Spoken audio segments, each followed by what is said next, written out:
prominent scholar from Australian Academy National University, Professor Chenny Jagaris. Thank you for making the trip all the way. We are very excited to have international presence and commitment to our country's commitment for science and technology. Rector of University of ITB, Professor Tata Cipta Dirgantara, Special Advisor to the Ministers. Today, I think I see a lot here, Pak Oki, Pak Prasetyo, and many distinguished colleagues from my ministry, Director Generals, Directors, Special Advisor, Uchichi. There's so many of you here. I will not say one by one, but we're very excited to have the whole family here at the ministry. Pejabat pimpinan Komandan Pusidora Laksamana Madya TNI, Pak Budi Purwanto, senang sekali bisa berjumpa lagi Pak. Direktur Utama PT Wanjek Indonesia, Bapak Yahya Tiar Cahyana. Direktur Utama PT Elevasi Agri Indonesia, Bapak Bayu Syarwi Rahmat. My very great colleagues from universities, those the rectors, vice rectors, and also my amazing colleagues who are scientists who are present here today. Thank you for being here. We are very excited to have together at this beautiful campus of Institute of Technology Bandung. I'm asked to set the stage a little bit before I introduce Professor Brian Smith, so allow me to take not very long, but 10 minutes to just sit us together and thinking about what is it that we want to achieve together. The title of my talk is Higher Education is the Key to Economic Growth. If you notice the title of this whole convention that was initiated fully under the leadership of our minister, Professor Brian Yuliato, is Science, Technology, and Industry. So there's that bit of industry that is truly important to the development of science and technology. We know that science and technology is important, but what I really want to highlight today is that science and technology cannot happen without you, because it only happens, it has to happen at the higher education. It has to happen at the university. And I also want to show you, using data from all over the world, from other ecosystems, that we can do it, and we have to do it, and only if we do it at higher education, we will drive this country's economic growth. So it is really about the economy, it is really about the higher education. It is not just a one thing that the government does. It has to be done by higher education. You are all very familiar with that, except our foreign guests, but I would like to remind you that the President of the Republic of Indonesia actually did set up a very important goal under his 8 key points. Astajita. Number 4 is strengthening the development of human resource, science, technology, and education. And while many times, many of us who are just out there, if we're not sitting in the government, feel that there is a saying in the government and it's not being done, I think you can see that it is really being done by this government, under the presidency, under the leadership of our minister, Professor Brian Yuliato. The president himself was present today. He gave a talk for 3 hours to all of us scientists to tell us that it's really important. What we do is truly important for this country. I'm going to just give one quote from him, which I think really sets the stage. He said he really loves history, and he reads lots and lots of history books. And one thing that he realized is that only civilization that masters science and technology can win the race. We are in the race, ladies and gentlemen.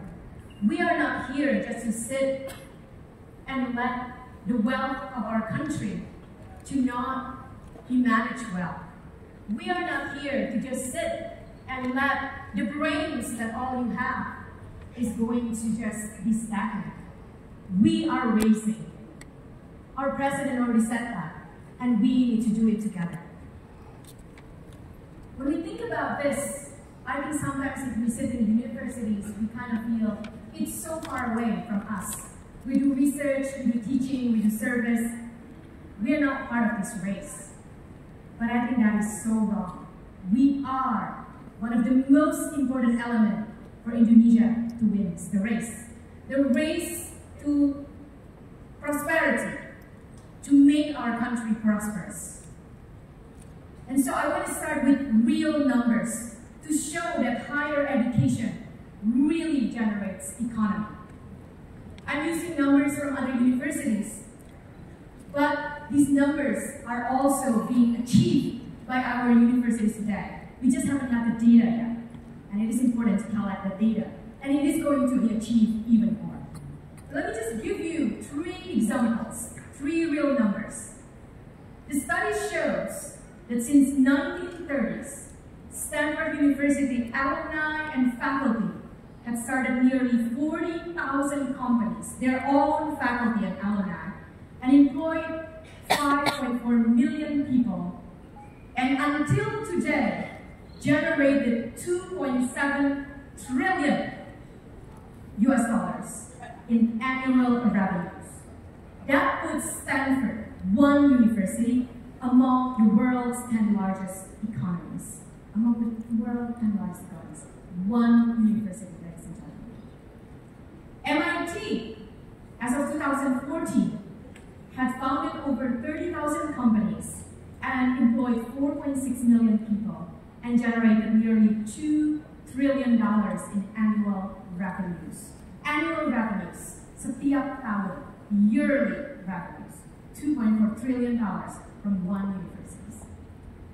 I actually just returned from Stanford University and bringing a lot of goodies that I already reported to Minister very briefly because just 2 days ago. But it is all for all of you. We'll be expecting a lot more collaborations also from that region. You may think Stanford and MIT, but I'm going to give you another example. You may not have heard about University of Kansas, but here it is. University of Kansas drives 7.8 billion annual economic impact in Kansas or its region and supports nearly 88,000 jobs. So the numbers are there. University really generates economy. The question is how? How do we do that? How do we generate more economy? All of you know this answer. I'm here just to make another statement, to make it even more explicit that we really have to do this together. The mechanism is this, dear colleagues. It starts with knowledge. It starts with knowledge. Only if you have knowledge production, only if we generate knowledge, we can attract investment. If we don't have knowledge generated, we cannot attract investment. The reason why university generates economy, the reason why Stanford, MIT, Kansas, every single university in the world, we heard yesterday from Singapore.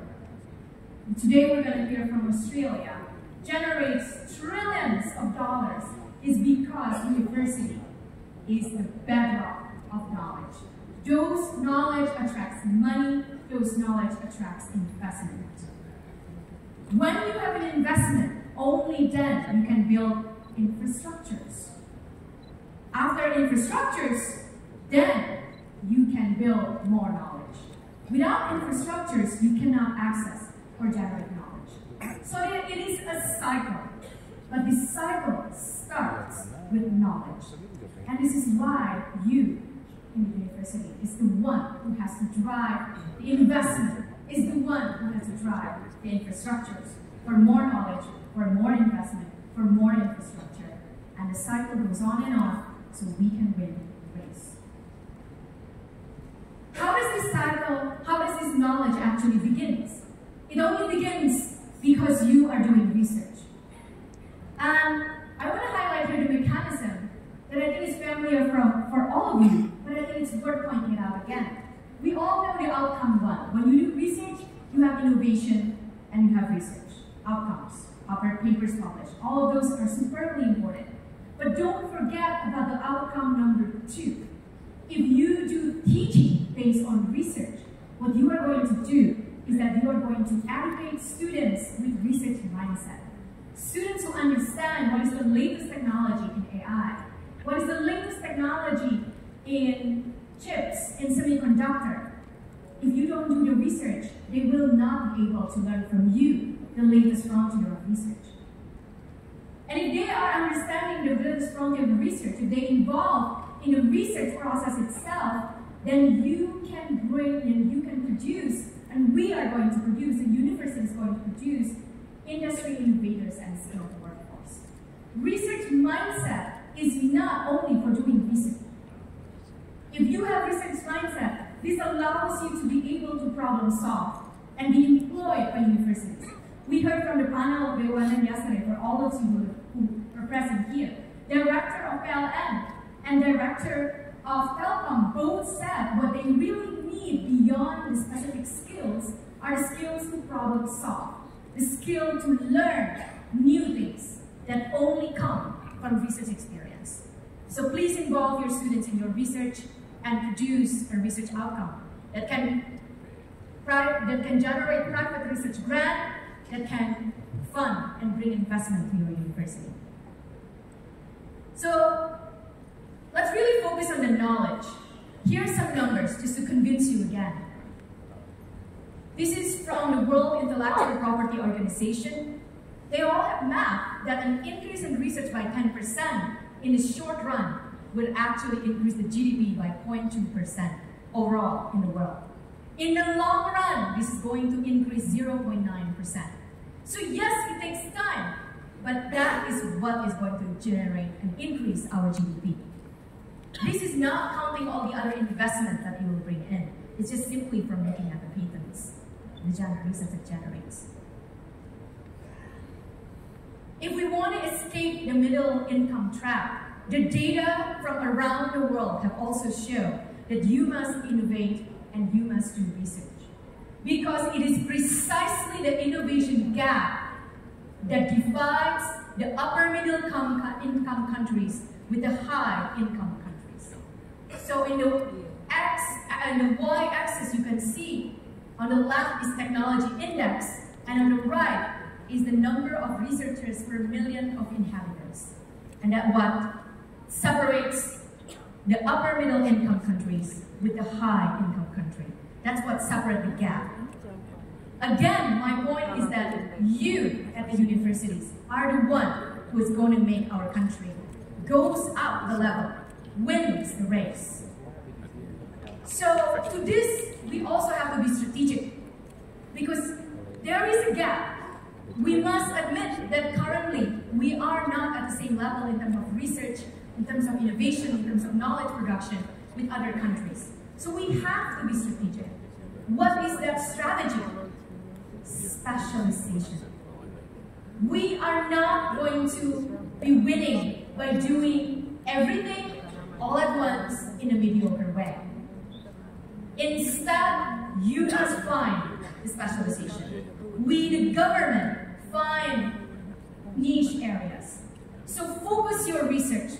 Develop expertise in one area. I think we'll heard from Professor Brian Schmidt that he got a novel in one area, and he continues to develop that one area. You must be an expert in one thing. And we collectively in this country must be strategic in finding what are our niche areas. Agriculture, superbly important for our countries. Critical mineral, because we have them. Marine sciences, extremely important. But it doesn't mean it's only in those areas, because you can be a social scientist who studies about how the peasants are using the technology in agricultural science. But it has to be developed on niche area. Only then we can actually bridge the gap, because there is a gap currently, and we have to specialize. Specialize knowledge. Be focused in your research. Be focused in your expertise. Develop until you're well known for that one area. Our minister is well known for the material science, nanomaterials. That's what we have to do, each and every one of us who are present here. And this really brings investment. So these are the numbers from the ministry. These are the ones that you already received. The total budget is 2.26 trillion rupiah. These actually, however, have not included the things that we're about to announce. Again, under the leadership of our minister and to working together with all the director generals, we have managed to almost double. We're going to have another 1.8 trillion Indonesian rupiah that will be generating for all of you to do research. It will be announced either today or tomorrow. So this is something that you are all very familiar with. Investment comes from government. But I want to highlight something. In the world, investment doesn't come only from government. In fact, if you look at the data, investment in research comes in large part from private sectors. In the EU, companies fund up to 59% of total research and development. In the US, it's about 63%.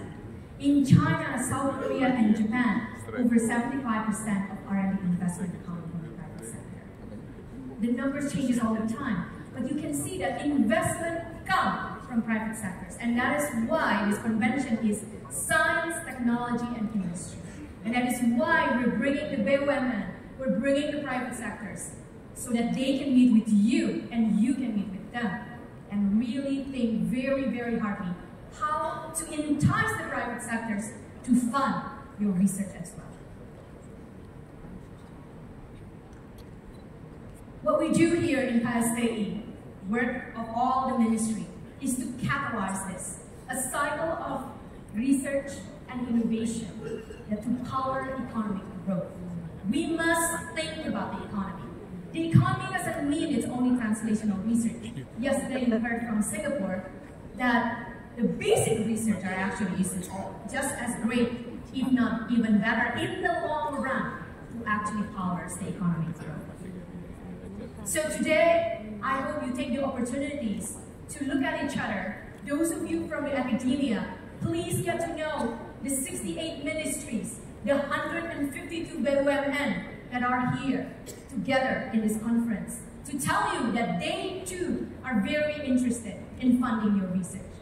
And those of you who are from private sectors, from BUMN, we're going to have a lot of signing today. Please get to know our 400 Innovation Showcase. We already have produced this knowledge. We just haven't made the direct link with economic growth, but we are doing that. This is what the ministry, under the leadership of Prof. really want to drive, the economic growth that's derived from the university.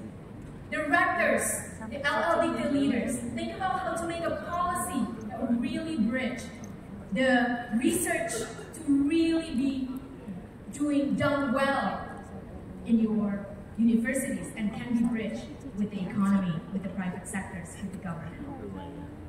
Yesterday, President Prabowo Subianto said, this is a real quote, because I didn't know that one, what he said. The scientists of Indonesia, this country needs you now. It is now, ladies and gentlemen, dear colleagues, all of you here today, knowledge drives investment. Investment drives infrastructure. Infrastructure brings more knowledge. You are the one who are producing the knowledge. Let us begin today, and it begins with us.